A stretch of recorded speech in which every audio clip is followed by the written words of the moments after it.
Assalamualaikum warahmatullahi wabarakatuh. Perkenalkan, nama saya Siva Fitrianing Tias dari Fakultas Peternakan Universitas Gadjah Mada. Pada kesempatan kali ini, saya akan mempresentasikan tentang toga atau tanaman obat keluarga.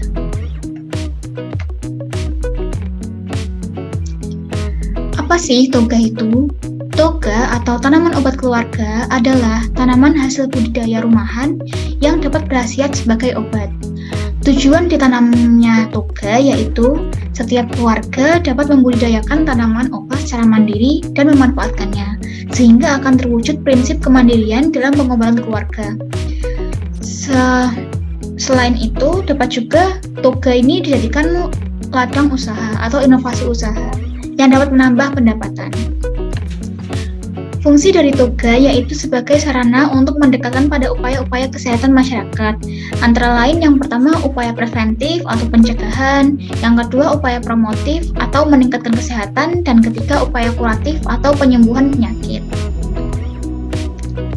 Nah, secara umum, cara penanaman tanaman obat keluarga yaitu yang pertama harus disiapkan alat dan bahan yang digunakan untuk penanaman toga.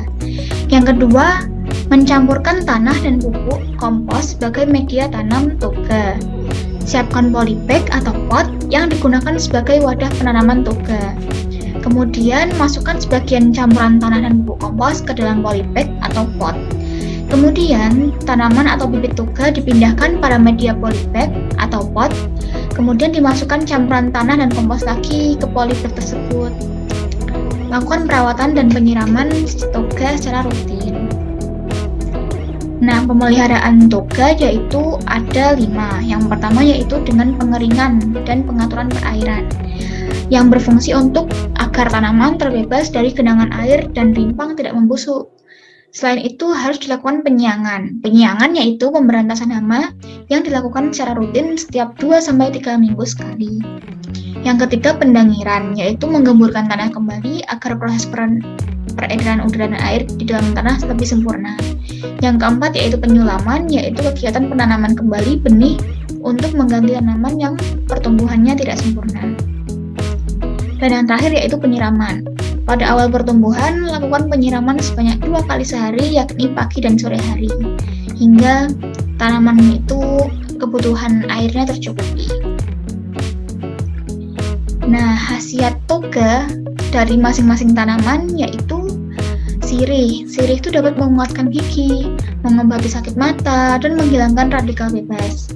Kemudian ada temulawak. Temulawak itu dapat meningkatkan nafsu makan dan menambah stamina.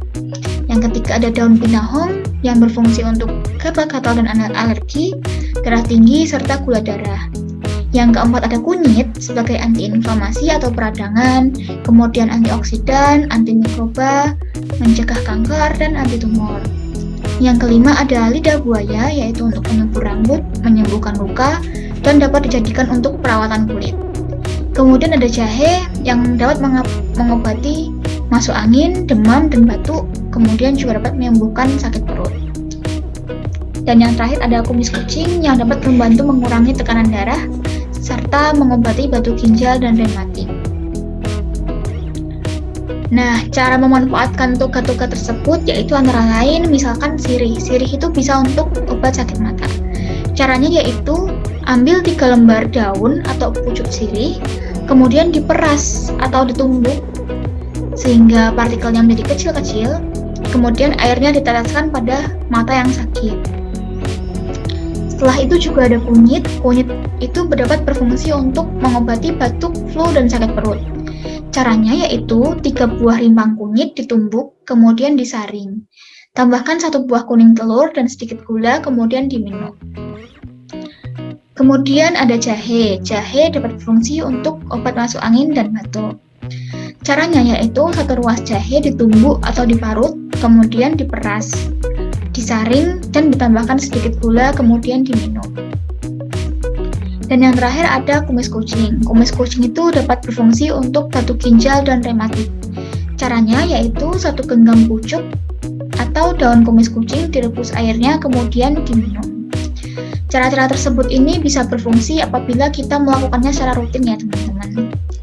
Jadi tidak langsung sekali sekali pengobatan langsung sembuh, jadi mungkin harus berkali-kali atau secara rutin.